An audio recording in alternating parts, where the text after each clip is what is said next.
Hi everyone, welcome to this week's video. This will be our final video for the course. Um, and I just want to take this time to thank you for being patient with me, for being understanding with um, with all of the different changes and all the new sort of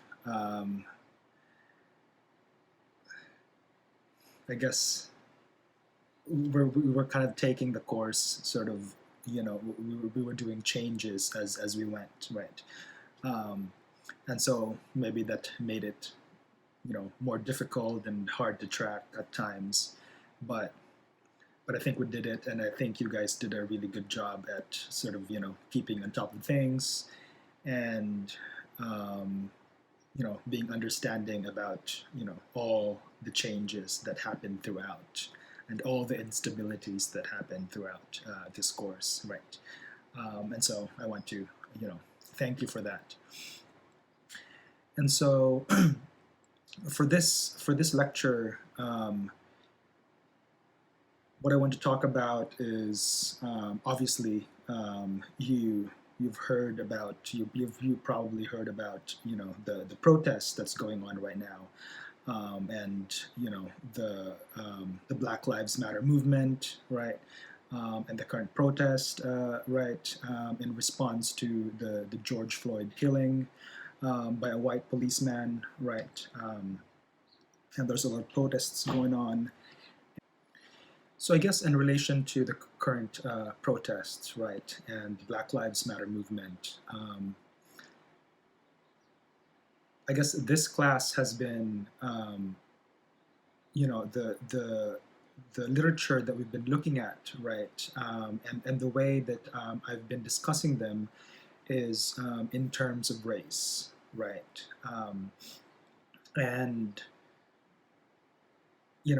a lot of, especially when I talked about yellow face, right, and issues of representation, and you know race issues in this country, right, and how on the one hand race can be fluid, and it's constructed, right. On the other hand, there's um, there's a way in which race is still very much a signifier, right, that causes violence, right, towards, in this case, black people in this country, right, um, and and so when I talk about race in terms of Asian American, or in terms of right Asian Americans, right, or Asian American experience, right, you can't really separate that from issues of race against black people, right, against sort of Native Americans, right, against Latinos, Latinas, right, against immigrants, right, undocumented or documented, right. So there is a way in which, you know, all of these things, we keep hearing the thing sort of like systemic racism, right, and institutionalized uh,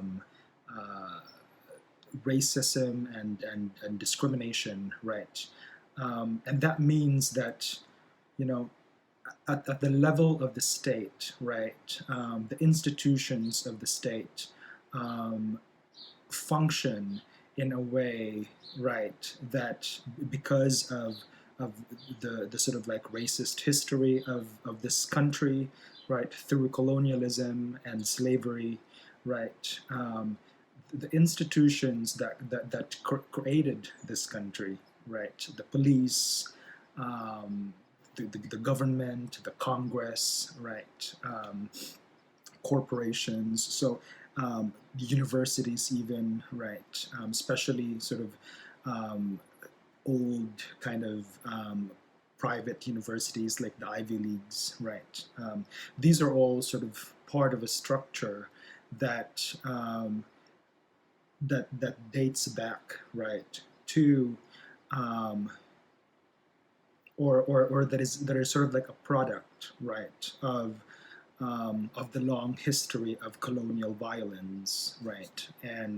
Um, and that is sort of like um, that was structured also, right, around violence against black people and genocide against indigenous people, right? Um, and when I talk about genocide in the Philippines, for example, right, that is also connected to the genocide of Native Americans, because the sort of the sort of the colonial technology, as they call it, right, or the way that they implemented colonization and imperialism in the Philippines, and how that killed a lot of Filipinos, right, was the same technology, the same tactic, right, that they use to colonize America, right, when they first came here, and so all of those things, right? And you think, for example, about Brazil right now. Also has, and they've always had this problem of the favelas, right? Especially in Rio de Janeiro, where this sort of the favelas are.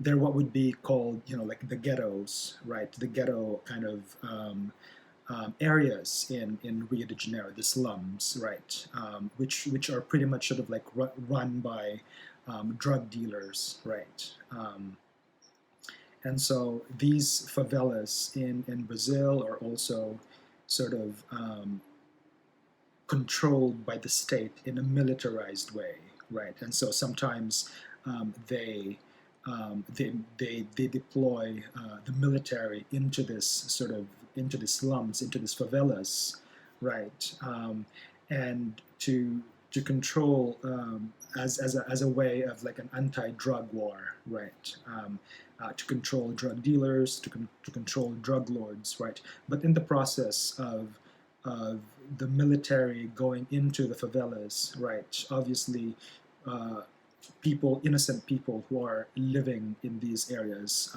become the casualties, right? Um, and Brazil was also a Portuguese colony for a long time, right? And so the structure of Brazilian state, right, also dates back um, to sort of European colonial ideas, right, of what a state is supposed to be, right.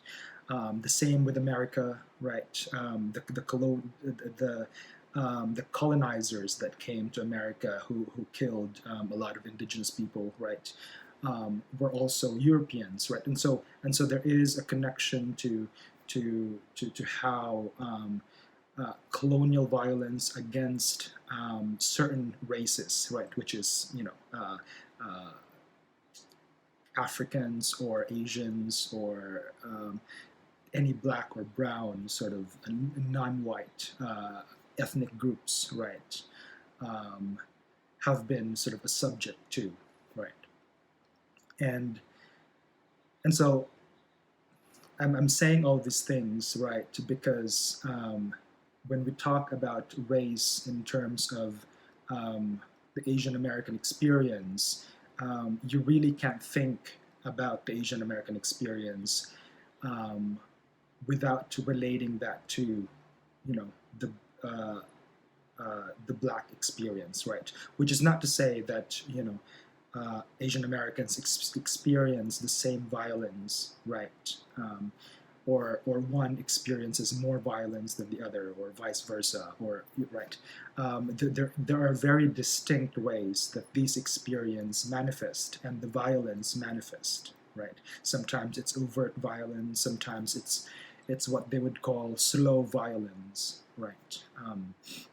But there's also actual kind of in-your-face violence, like the killing of George Floyd, right? Which, as we see, that's sort of that's in your face, right? That's not slow violence. That's like, you know, um, and so right. So all of these issues of violence, right, against people of color, against black people, right, have sort of um, the thing, I guess, that sort of that binds this experience, right, is the institutions, right, specifically here in America, um, the justice system, the police, right, the government, right, the media, right, all of these sort of institutions. Although you can argue that there are good cops, there are good journalists, there are good judges, there are good lawyers, right? That's out of the question, right? There's good and bad in everything, right? But the main sort of site of critique, right, is the institutions that function, right, and the power that these institutions sort of have, right. The police in this country, for example, um, as an institution, right, is just very, very powerful, right? And they sort of they have a hold on the justice system, they have a hold on the media, right? And they have a hold on the government, right? Because politicians need them in order to protect themselves, right? And and I think the main, even though you know one could argue that cops are there to provide or to protect the people, right? And arguably that's right, that some cops are really out there to sort of to protect the people, right? But the police institution itself, right, is actually um, not interested in protecting the people as much as it's interested in protecting itself, right? And justifying itself, justifying the violence that it does, right? And so there are a lot of loopholes, right, to where um, certain informations about what cops do, right, do not get disclosed to the public, right, because they have a certain hold on the justice system, they have a certain hold on the media, right, and so and and the police institution sort of functions, right, to make sure that it sustains the power that it has, right.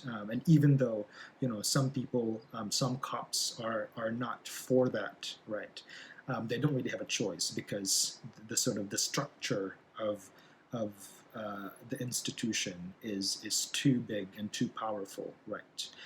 That's it's sort of it monopolizes violence, right? And it also justifies that violence, right?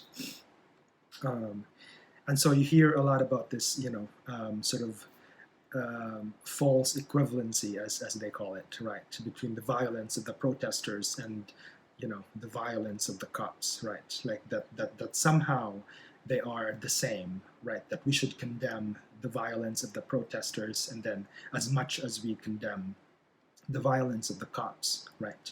But that's a nonsense argument because um,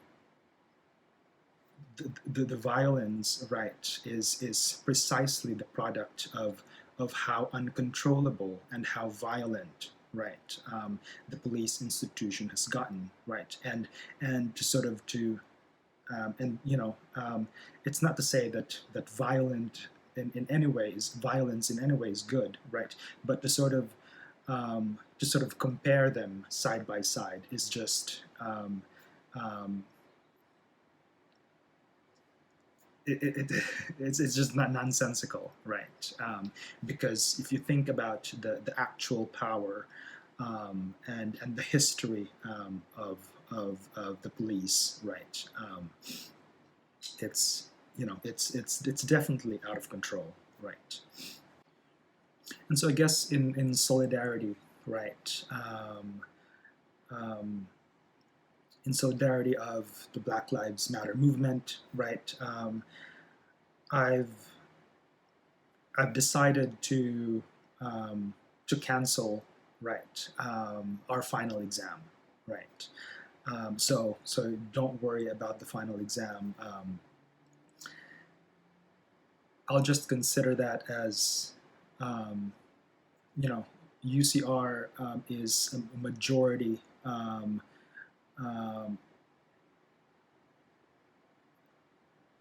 students of color, right? And even if you're not a student of color, right, you're probably a friend of or an ally of students of color in this campus, right?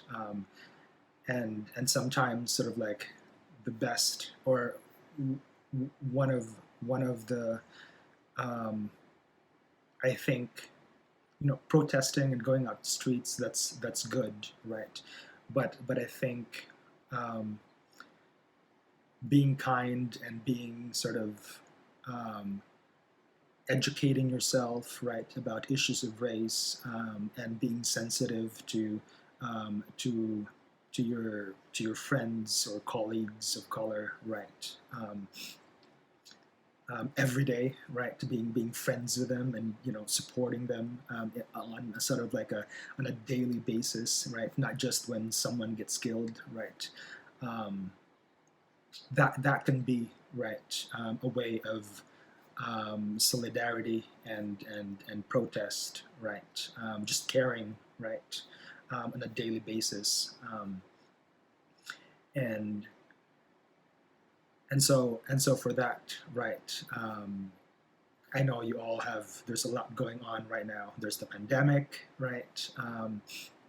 Which is not unrelated, right, to the protest, because um, I think 20% of the deaths in the pandemic here in the United States are Black people or people of color, right, who are usually um, uh, uh, those who are working right now during this pandemic, and that's not a coincidence, right? Part of institutionalized racism is sort of putting people of color into into just desperate situations, into the slums, into sort of into homelessness, right, and into poverty. That's very much a part of that system, and so it's not a coincidence, right, that a lot of people of color and Black people are dying in the pandemic because they live sort of in these, in these situations that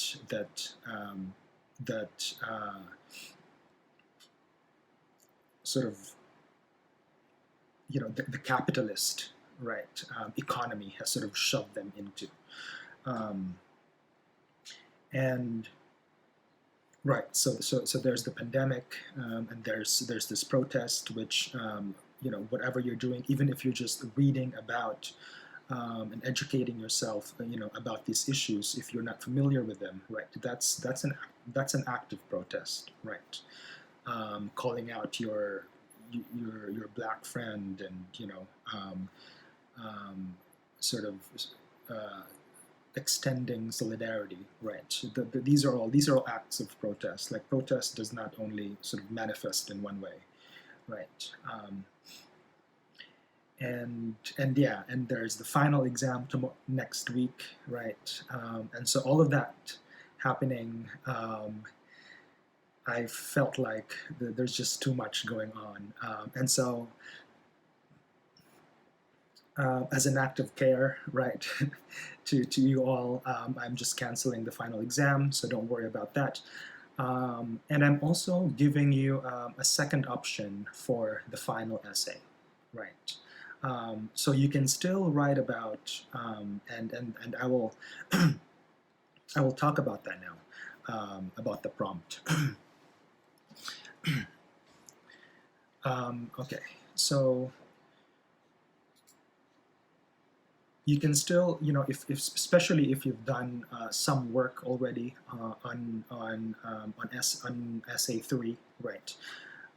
just you can keep going with that, and finish that. The requirements for that essay are still the same, right? Just follow the prompt, right? And notice the change that I made with the prompt is that on the first video I said that you're not required any outside research, right? But I actually want you to do at least one scholarly journal, right? So if you end up writing about or right, if you end up doing the analyzing stories, make sure you have at least one outside research, which should be a scholarly article, right? Um,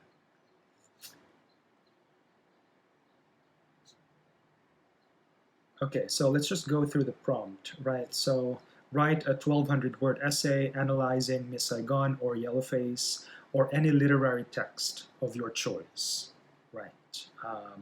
And if you're writing about something other than Miss Saigon or Yellowface, I recommend sort of uh, telling me about it, right, and staying in touch with me so I can give you sort of more, because Miss Saigon and Yellowface I've already talked about in detail, right? And so if you're doing something different, I think it'd be good to get some more information about that.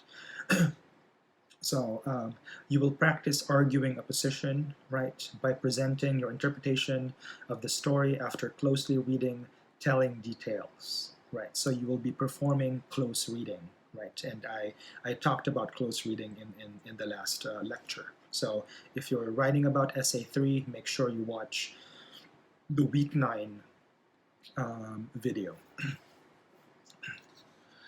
Okay. So choose one motif, right, from the second page of this prompt to convince readers that your interpretation adds to the conversation among those who read stories and write about them, right? So one motif, right? So if you go to the second page of the prompt, right, you have here elements of analysis, right? So you want to pick just one of these 1, 2, 3, 4, 5 elements, right? And that's up to you, right? If you have to decide first of obviously what literature you want to write about, right? And then think about why you want to write about that literature, that story, right? Is it about the character? Sort of like what sort of you want to think about what patterns might you be able to make, right? What connections, right, might you want to talk about, right? So that could be, you could pick one character, right? There's probably one character that really interests you, right, in the story. So you want to focus on the character, and all you really have to talk about is the character, right? Um, right. So you could also talk about a theme, right, which is using imagery, right, in terms of a common literary theme, a traditional genre, or an ironic reversal of the genre, right? So so if a story, right, for you, if you feel like the story um, has some similarity, like Miss Saigon, for example, right? You could argue that Miss Saigon is somewhat of a fairy tale, right? Love story, right? And so you want to sort of talk about why Miss Saigon fits that fairy tale love story, right? So boy meets girl, fall in love, right? And then there's like musical stuff happening and whatever, and then some shit happens, and then they got separated, and then right. And and then they kind of like connect, or they saw each other again, and then he's married. So right. So there is a way that you can read Miss Saigon as a fairy tale, right, genre, Um, but then you also want to question like, so what is the fairy tale genre? So you want to Google that. Just just Wikipedia what a fairy tale sort of like story usually is. Like what are the typical standards, right, of a fairy tale story, right? And then you want to ask yourself, what is Miss Saigon doing differently, right? If it is, right, what is it doing differently than the typical um, uh, fairy tale love story, right? Obviously, the ending is not is not what you would call Disney love story, right? And so, how might you sort of read that ending as anti fairy tale love story? So that's one way, right, of thinking about a theme like the genre, right? So that would be one element that you can sort of just talk about, and that's all you have to talk about. You don't have to talk about the characters necessarily. Um, so you just want to focus on that, right? So another way, right, of using a literary theme, right, is through um, sort of cultural or historical context, right? And this is sort of if you go back to my Yellowface lecture, right? The way that I read Yellowface through issues of race, right, and how it's depicting issues of race, and also how it's sort of like deconstructing, right, these issues of race and identity, right, and so the way that I interpreted um, Yellowface in my lecture is through the theme of race, and so that would be sort of this second element, which is literary motif theme using symbolism, right, in terms of common literary theme, a traditional genre. So, like, how does this story deal with culturally, politically, or historically significant themes, right? So that would be a politically sort of significant theme, right? And then in terms of characters, right, you could also, like I said before, right, you could just pick a character, and that will be your focus, right, your motif um, in in your essay. That will be your focus of analysis, right? Um, and this is because literature, there's so much going on, right? Like everything is a symbolism. The characters are a symbolism of everything, right? And this goes back to how I talked about literature earlier on, right? That even though um, literature is realistic, or even though we can relate, right, to literature, you always want to think about literature as a representation, right, of something, right? Like every sort of detail, um, every description, right, every character, every setting. Um, these are all sort of, they're not real. They're representation of something that might be real, right? And so as representations, as symbols, right? There is a way, and a good writer and a good sort of director, a good artist, right? Usually sort of use these symbols and create patterns within the story, right? To sort of to say something other than the words that are being said, right? So this symbols sort of represent a pattern, and that pattern of the symbols, right, can be interpreted as something, and it's up to you to sort of interpret that, right? Um, and and so there's so much going on, right? In Yellowface, for example, there's so much going on about the characters, about the setting, about the stage, right? And so it can get overwhelming. So what you want to do is really just focus on one pattern of symbols, right?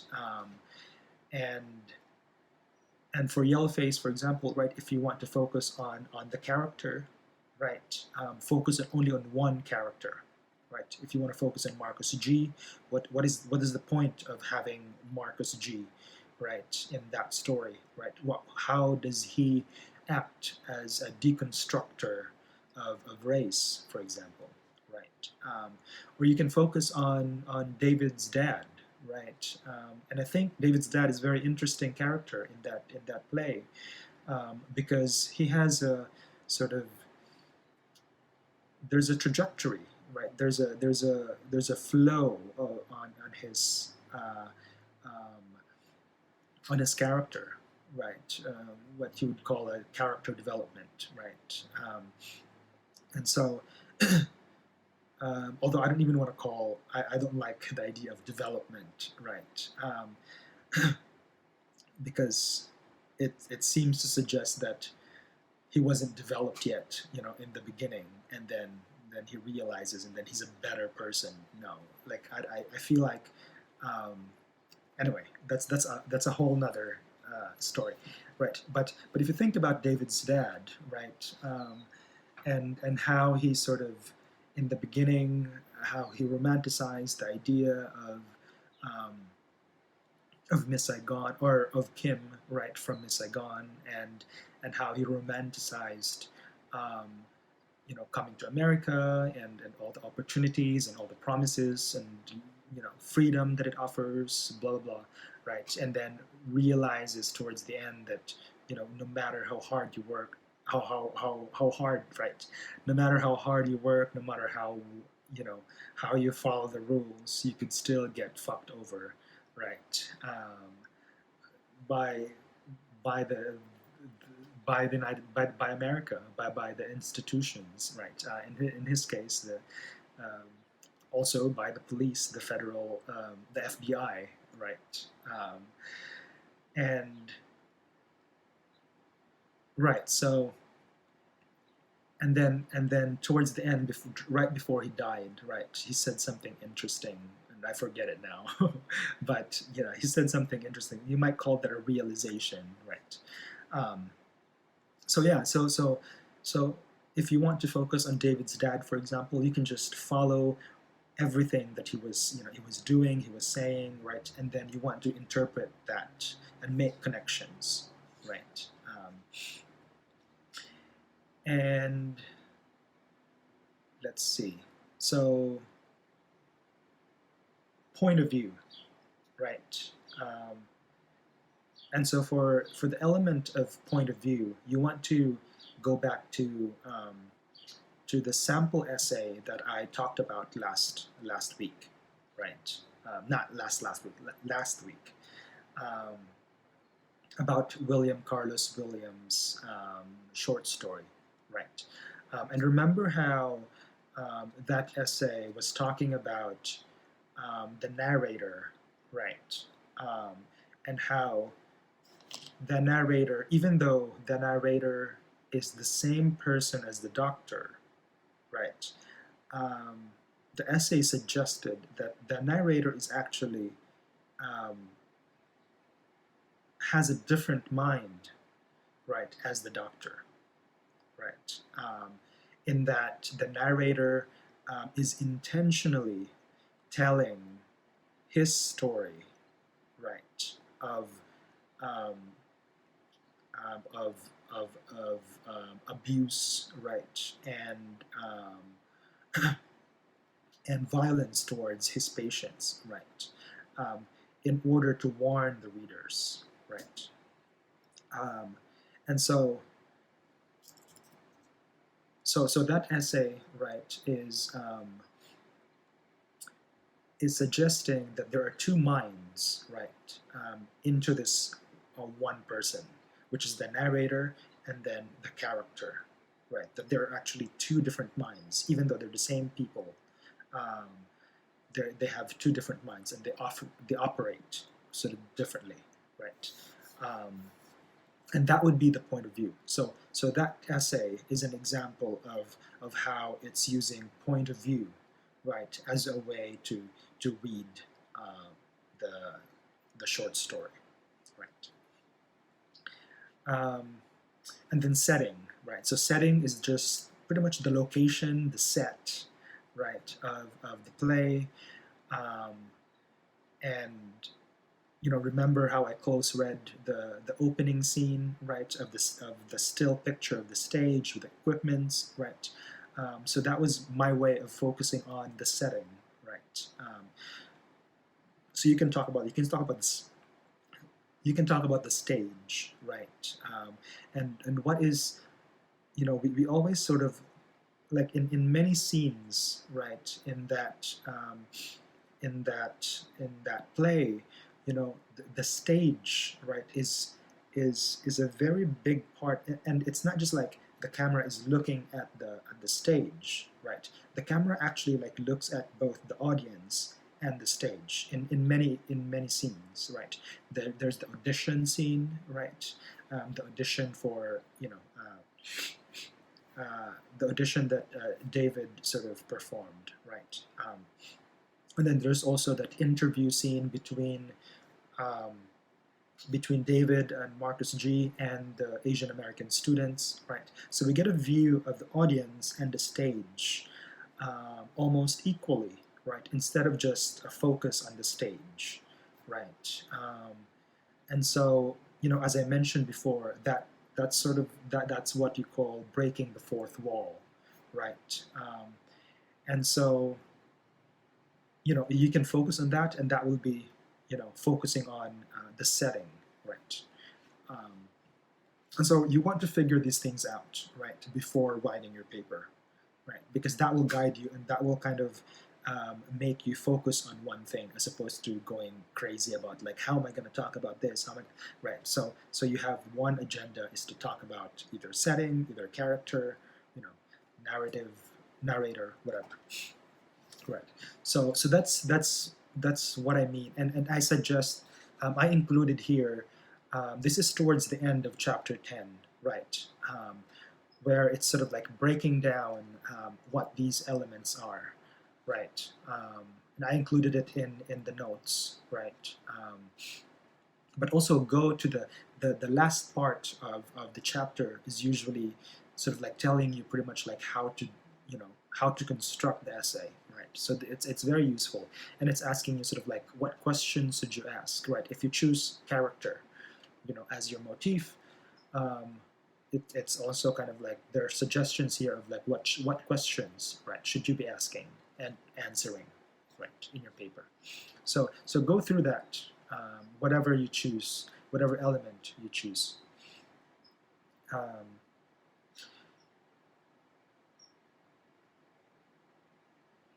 okay, so final essay,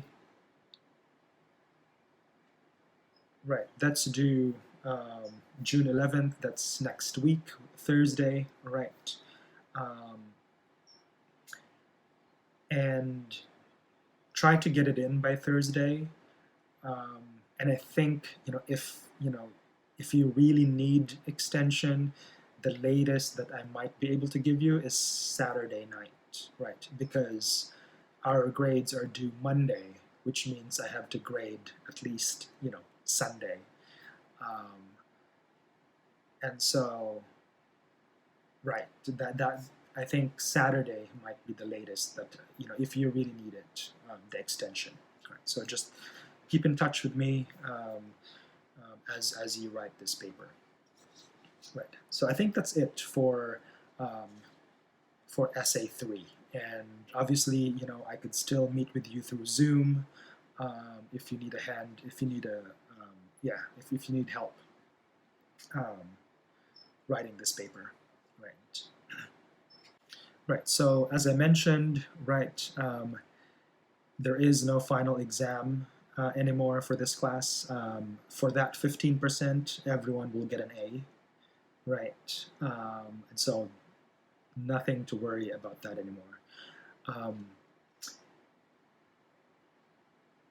But also, I wanted to give you, a second option, right? If for some reason you're just not interested in writing about, analyzing stories, right? Whatever. That's totally fine, right? And so I will give you an option to read, and I will include the PDFs, right? So there's, and this is related to, to the current, or not just the current, but like issues of policing in this country and stuff like that, right? Related to the current political climate, I guess. And so I have two chapters here from the work of uh, Christian Williams, right? And these are two chapters from his book called Our Enemies in Blue, right? And this book essentially sort of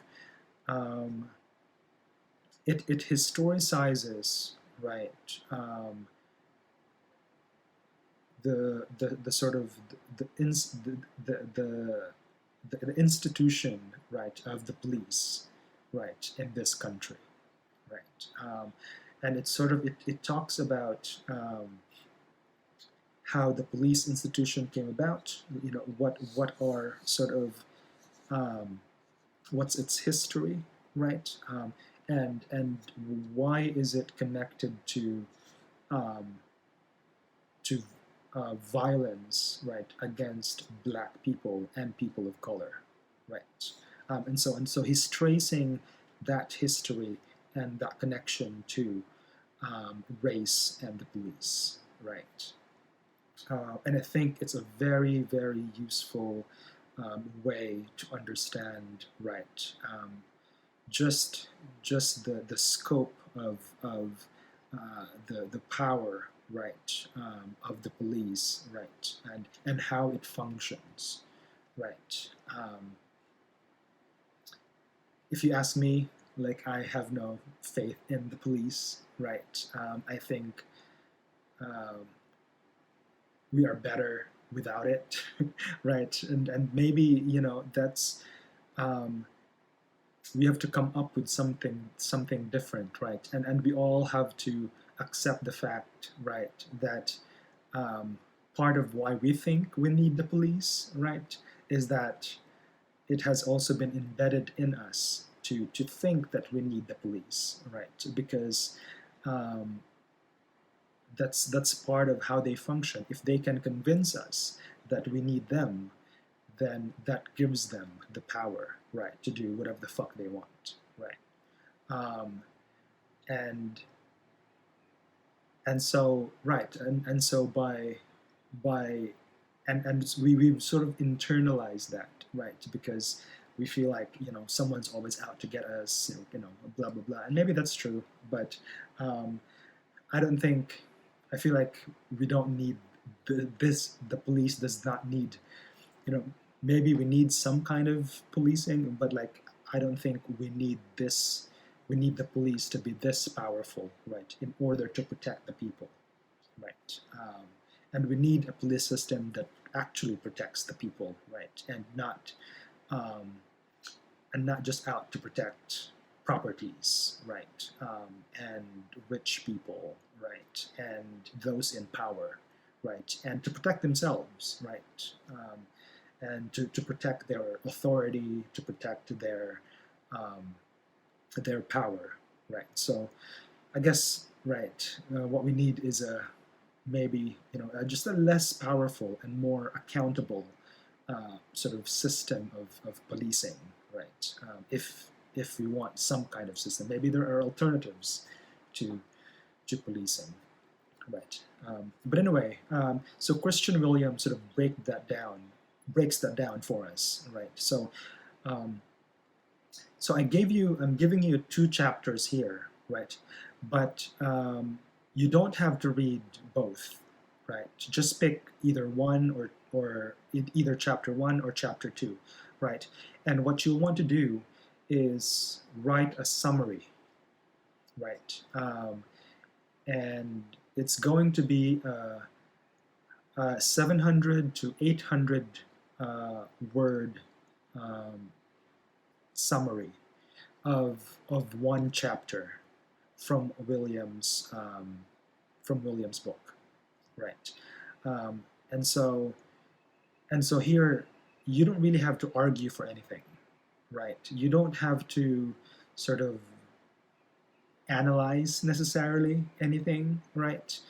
You just have to sort of read the chapter and try to, as much as you can, understand what he's talking about, right? I'm not really interested in what you have to say um, for this specific assignment, right? I'm interested in you understanding what Christian Williams's arguments are, right? What is he talking about? That's all you need to do, right? So in a way, it might be easier, right? And it's obviously shorter.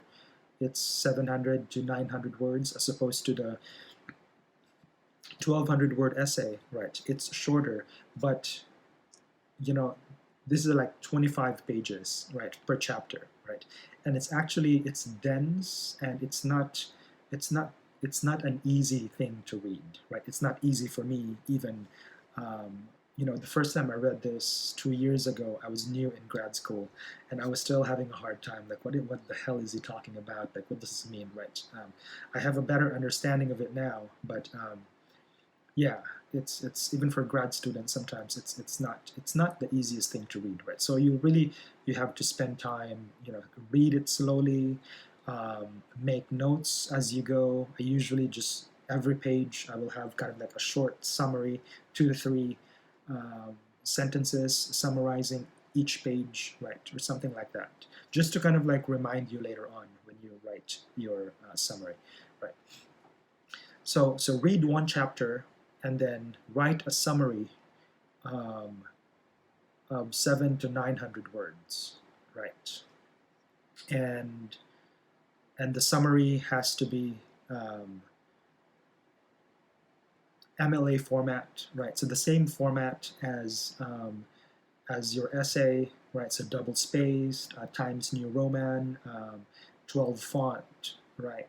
Um, and I want you to also use quotes, right, from the chapter, and then use quotes and then analyze those quotes, right? So you'll still engage with it the same way that you write an essay, right? Is to quote and then engage, and you want to use quotes because that will also add to the word count, right? um, and so yeah, that's just it makes it easier for you, right? So usually, and I suggest limit it to four lines or less, right? Your quotes. And whenever you quote, you want to analyze. You usually want to quote keywords, right? Um, and then you want to sort of quote longer lines, maybe. And then whenever you quote longer lines, you want to analyze. What is he talking about? Summarize, right? And that's usually how it works, right? And so in terms of like organization, like I just want you to to pick 2 or 3 arguments from the chapter and then explain to me what he's talking about, right? And the way that I'm going to grade, which is pretty much the way I grade your essays too, right? Is that if you meet the basic requirements, right, which is the format, using quotes, right, somewhat understandable, right, or at least a generally grammatically correct, writing, right. So if you meet like the basic requirements, right, you get an automatic B plus, right. And then depending on how sort of if I feel like there's you're saying something more, you're saying something more interesting, right? Or or you sort of pointed out an important argument, right? Or you've pointed out an important connection, right? Within sort of within the chapter, right? Then I feel like you've I feel like you've if I feel like you've spent um, you know more extra time sort of really understanding the arguments, right? Then I will decide if you deserve an A plus or an A or an A or sorry an A minus, A or A plus, right? But basic work will be B plus, right? Um, right. So that's the second option, right? Um, and I'm also sending you chapter 2 from the book. And if you decide to choose chapter 2, so the difference is chapter 1 is an introduction, pretty much, right, of the book, right? And so he's giving us like an overview, right, of what the book is going to be about, right? And he's giving us sort of like an overview of how policing in America works, how the police as an institution um, works, right? And sort of how that manifests, right, into sort of into this the killing of black people, for example, right? So that's chapter 1. So it's more sort of like an introduction, right? It's more an overview of the entire book, right? So that might be, I feel like that might be more difficult because it's chapter 1 is saying a lot of things that is saying a lot of vague and abstract things that it will specify later on in the book, right? And so, without knowing, the background or whatever, um, it might be harder to understand chapter 1, right? But which is not to say that you won't understand it. It might just be harder. I feel like chapter 2 might be easier because chapter 2 is about the history of um, or the origins of American policing. That's the name of the chapter, right? And so he breaks it down by section, right? First section is the characteristics of modern police, right? And then the second section is the English predecessor, right? So um, what did Americans take from the or in the British sort of policing, right? Um, and how did that sort of manifest in American policing, right? And then another chapter um, is linking policing to colonialism, right? And then the next section is connecting policing to slave patrols, right? So policing currently is actually linked to policing enslaved people during slavery, right? And that's one of the connections, right, between the police and the policing of black bodies and black and brown bodies, right? Is that the police institution in the country has a history or is linked to the history of policing um, enslaved black people, right? So he talks about that, um, and and then he talks about city guards, right? So I think right. So I think chapter 2 um, might be easier to read because it's more sort of like a history of something, right? So if you decide to do chapter 2, you'll do the same thing. You'll just summarize, right, what he's talking about, um, right?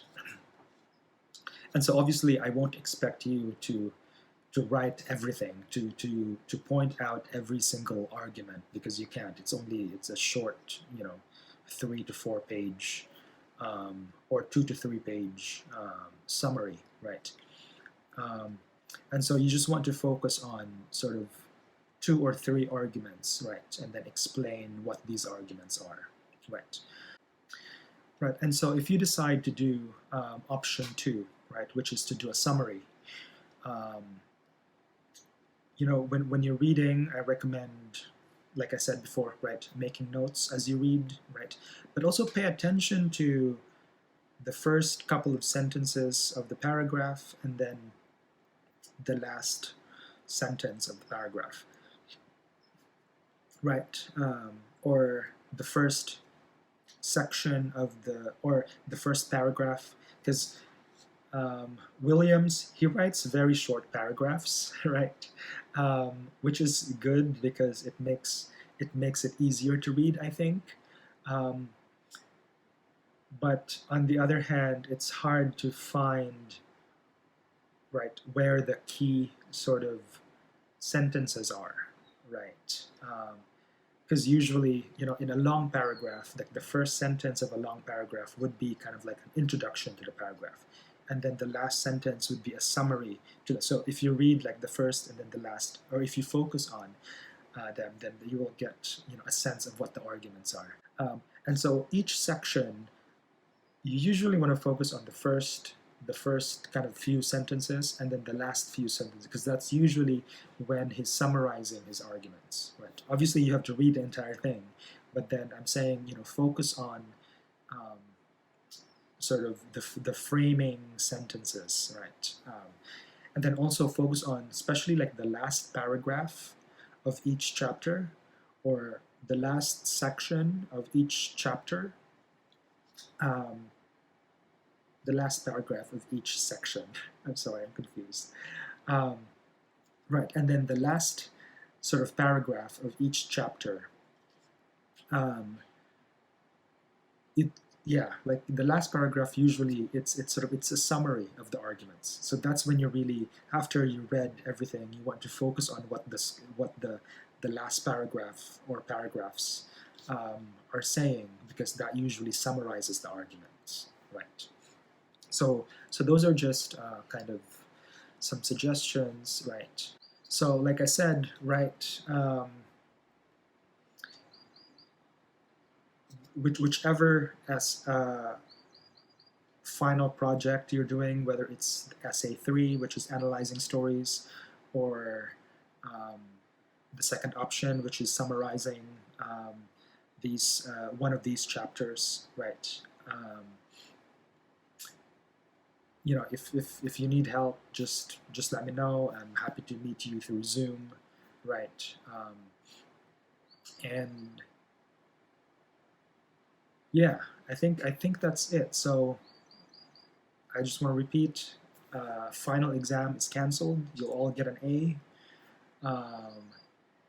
and then you still have to do essay 3, but then you have an option, right, to do um, a summary of one of these chapters instead, right? Um, so like I said, like I mentioned in the email, right, that you have to sort of give me a proposal, right, for your essay 3 as your assignment, as your last assignment for this class, right?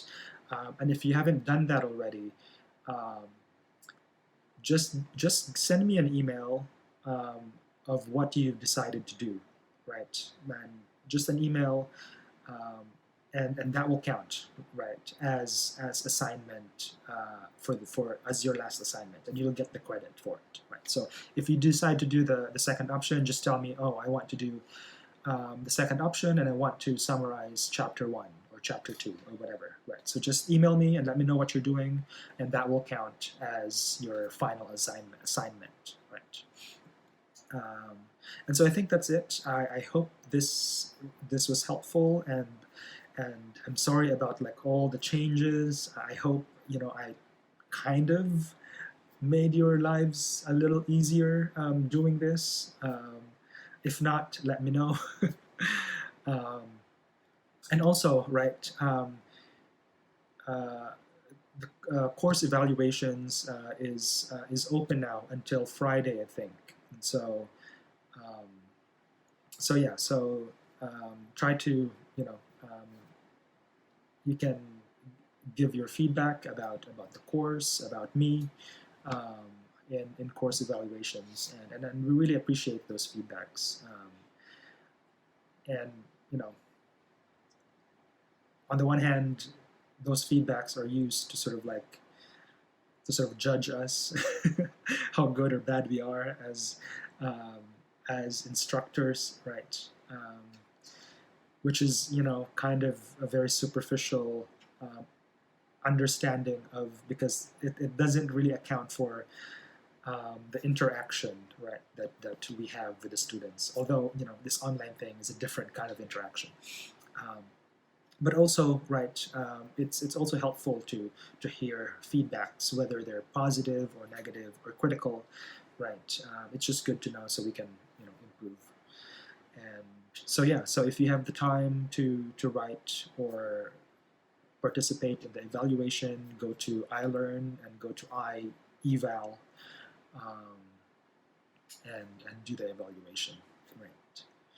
All right. So I wish you all well, and I wish you all a healthy and somewhat relaxing um, summer.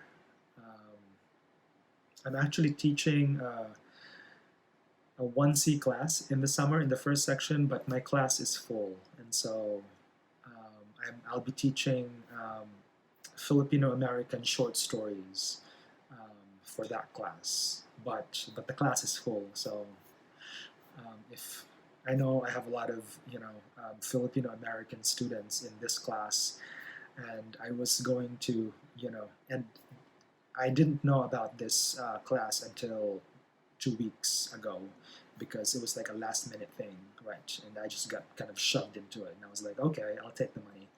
Um, so yeah, so I decided to take it, and it filled up. I think it was already full even before they gave it to me, so I can't do anything about that. But anyway, thank you, and I hope to see some of you in the future in person, perhaps. And I wish you all well, and I hope you keep in touch. And if you need anything, recommendation or resources or whatever, I'm happy to help. Um, right. So we still have 2 weeks, right? Ish, like a week and a half. And so let me know if you have, email me if you have any questions. Bye.